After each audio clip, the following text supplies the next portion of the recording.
Balik kita lanjutkan dulu kita, Mas Boyamin, Polda Metro Jaya mengatakan sampai sekarang belum ada unsur pidana dalam kasus pagar laut. Tapi kalau dari cerita yang disampaikan Mas Henry tadi, setidaknya dalam hal data pribadi saja, ini menurut Anda sudah jelas tidak ini ada pelanggaran pidana di sini? Jelas itu, makanya saya lebih baik lapor ke KPK dengan rumusan pasal 9 Undang-Undang nomor 20 tahun 2001 tentang pemberantasan korupsi. Itu sebenarnya hanya mengadopsi pasal 461 KUHP. Jadi itu pejabat umum yang terus-menerus harusnya mengawasi buku register, buku administrasi, yang menimbulkan pemalsuan, maka dipidana itu minimal 1 tahun, maksimal 5 tahun, dan denda 50 juta sampai 500 juta sebagai tindak pidana korupsi, karena itu diatur di pasal 9. Dan Kejaksaan Agung pernah kok menerapkan pasal ini gitu. Tapi kemarin saya pilih ke KPK, tapi nyatanya Kejaksaan Agung juga sudah penyelidikan. Saya yakin juga pintu masuknya adalah pasal 9 ini gitu. Jadi itu memang sayangnya pintu masuk ini masih pada pejabatnya, yaitu ya saya melaporkan oknum kepala desa di kecamatan maupun di kantor pertanahan kabupaten gitu. Karena memang itulah yang berproses terbitnya sampai HGB atau HM. Karena itu nampak dipecah-pecah maksimal 2 hektar. Sehingga karena maksimal 2 hektar, maka tidak sampai kantor BPN pusat. Sebenarnya begitu. Jadi ini sudah clear kok, tinggal siapa yang duluan gitu. Untungnya Kejaksaan Agung juga penyelidikan, KPK telaah, nanti saya dorong aja itu untuk berlomba-lomba siapa duluan. Nanti kalau sama-sama lemot, saya gugat pra-peradilan. Karena sangat jelas, saya kalau yang ini tambahan Pak Hendri tadi, itu kan jelas dicatut, berarti ada pemalsuan itu sampai terbit nanti misalnya HGB. Kalau di Tanjung Burung itu malah awal-awal itu hanya mentransaksikan atau menjual belikan dokumen yang seakan-akan punya lahan, padahal enggak gitu. Mulai tahun 2012 itu berlomba-lomba nyari surat segel tahun 82 gitu. Seakan-akan nanti ada garapan mulai tahun 82, padahal itu nyarinya ya di kantor pos yang deket-deket itu aja, sampai bahkan ketika habis sampai ke Jakarta. Dan itu ada insiden ketika oleh kepala desanya ada yang dicabut seakan-akan garapannya itu gitu. Nah, kemudian dikasihkan orang lain. Lah orang lain itulah yang transaksi atau jual beli di depan PPAT notaris gitu. Dan itulah yang saya yakin itu urutannya nanti yang menjadi HGB dan HN. Jadi sebenarnya ini sudah terpenuhi itu pasal 9 Undang-Undang Pemberantasan Korupsi itu. Jadi udahlah, kalau memang kepolisian juga saling lempar dengan ke KKP misalnya, KKP pun saya gugat pra peradilan kan, tapi kemarin setelah saya gugat malah ngomong mereka akan menyerahkan penegak hukum. Ternyata memang belum penyidikan resmi, SPDP juga tidak dikirim ke jaksa penuntut umum. Bahkan kemarin melakukan segel itu harusnya kan penyitaan, harusnya kan izin ke Pengadilan Negeri Tangerang misalnya, nggak ada saya lacak ke sana izin penyitaan. Jadi KKP itu menurut saya ya drama yang ngomong penyidikan tapi sebenarnya itu hanya lucu-lucuan aja. Jadi ya udah, maka saya serahkan kepada KPK dan saya minggu depan ini setelah saya pulang dari Sabang ini, nanti dari Aceh ini saya akan mendatangi Kejaksaan Agung juga menyerahkan data yang sama biar mereka cepet-cepetan mana yang duluan itu dan kita kawal bersama itu, Kevin. Oke. Mas Henry, ini kepala desa ini yang Anda katakan tadi diduga terlibat dalam hal ini bergerak atas perintah siapa, Mas Henry? Ya, jadi seperti yang tadi siang saya sampaikan, ya. Jadi kalau yang ada di pelaku-pelaku ada di dekat warga itu ekor ya, badannya itu bukan itu, kepalanya bukan itu, gitu. Nah, kami sudah menelusuri itu semua, gitu ya. Jadi ada 3. Ini problem utamanya adalah Perda. Saya meyakini itu. Ini Perda 9 2020. Ini ada di pasal terutama di pasal 46 ya. Saya pernah mendengar klarifikasi mantan bupati di Liputan bahwa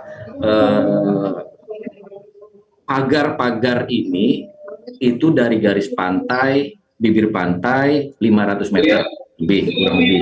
Ya. Nah, ini sejalan dengan pasal 46. Coba dihitung, kita sama-sama pegang kalkulator. 500 meter dikali panjang 30,16 km. Itu berarti ada 1.500 hektar. Nah, di pasal 46, 1.553 hektar ini akan direncanakan akan dibangun hutan lindung mangrove. Nah, berarti dapat diduga gitu ya, ya memang paham gitu ya, ini 500 meter dari sini, ini hitungannya dari sini, nah gitu loh. Nah, maka kita itu harus kembali ke Perda 9 2020. Ya, itu di situ semuanya menjawab itu semua. Gitu ya. Reklamasi ada, pasal 8 ayat 4 A dan B gitu ya. Nah, kemudian mangrove ada, dan buat warga terkait dengan relokasi, ini pun kami kan waktu saat audiensi di Pemda itu mempermasalahkan masalah relokasi. Nah, relokasi ini kami menyampaikan bahwa tidak ada payung hukum, gitu ya. Nah, tidak ada jawaban, tidak ada respon dan sebagainya, yang seperti yang tadi saya sampaikan. Nah, ternyata di pasal 47 itu disebutkan adanya sepadan pantai, adanya sepadan sungai, adanya sepadan danau. Nah, ini yang sangat menyedihkan menurut saya. Jadi, sepadan pantai itu ditarik dulu supaya ini jadi tanah negara. Ya, seperti itulah Bang Bonyamin lebih paham itu ya. Jadi, di pantai ini sementara warga. Ya. Oke, saya ke Mas Boyamin ya, Mas Boyamin.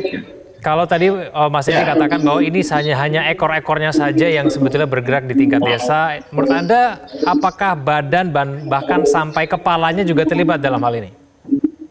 Udah ketahuan kok. Itu kan yang 2 PT besar itu kan yang punya lahan, ujungnya kan membeli dari warga yang punya 2 hektar 2 hektar. Kemudian menjadi 2 HGB yang milik mereka yang luas gitu. Jadi diterbitkan HGB dulu, HM gitu, maksimal 2 hektar bagi seakan-akan warga penggarap.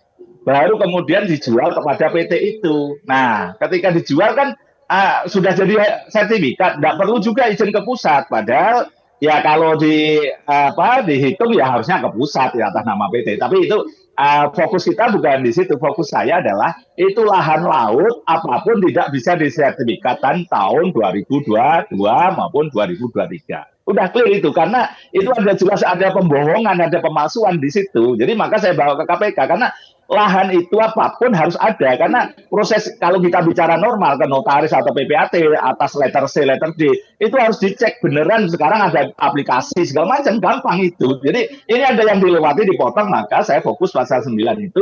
Kalau teman-teman memang banyak macam-macam isu, saya membantu warga yang tidak saya kenal satupun, saya belum pernah ke lokasi, tapi saya jengkel melihat situasi itu, oh ini jelas masuk pasal 9, karena saya pernah menerapkan itu di Jakarta Timur. Saya langsung aja, transmisi saya, pemancar saya langsung berbunyi, sudah saya dapat data dari kontak teman-teman di Kabupaten Tangerang, dapatlah termasuk tadi akte jual beli, terus ada yang dicabut haknya, terus kemudian muncul sertifikat. Dan kalau itu mau kita isu politis, memang rencana kan ada Kabupaten Tangerang Utara. Berarti kan sebagian besar lahannya kan lahan PIK 2 sampai yang mau diuruk ini pagar laut ini. Jadi itu saya banyak hal yang bisa digarap teman-teman atau kita munculkan. Tapi saya hanya fokus itu aja, karena nanti supaya ini fokus bahwa ini ada pemalsuan, ada dugaan pemalsuan. Apapun itu harusnya lahan berupa tanah, hamparan yang ada. Karena kalau ada persoalan sudah sertifikat aja, jangankan HGB, HM pun kalau musnah ya hilang gitu. Dan kedua, kalau dimuncul misalnya HGB perpanjangan, misalnya 1.000, setelah diukur ulang ternyata hanya 700, ya ditulis 700, yang 300 dianggap hilang gitu. Jadi ini sesuatu yang memang terbalik-balik harusnya ini. Kalau toh itu ada garapan tahun 70 atau 82, kemudian tergerus oleh air laut, ketika ini disertifikatkan tahun 2020, nggak bisa itu. Aturan manapun nggak bisa. Kalau bisa berarti pemalsuan seakan-akan itu lahan. Jadi itu fokus saya di situ, Kevin. Terima kasih. Ya, baik, kita akan tunggu bersama-sama kinerja dari aparat penegak hukum, baik itu KPK, Polda Metro Jaya, dan bahkan informasinya Kejaksaan Agung juga sudah mulai bergerak untuk menyelidiki kasus ini. Mas Boyamin, Mas Henry, terima kasih sudah bergabung bersama kami di Prime Time News. Selamat malam. Jelajahi cara baru mendapatkan informasi. Download Metro TV Extend sekarang.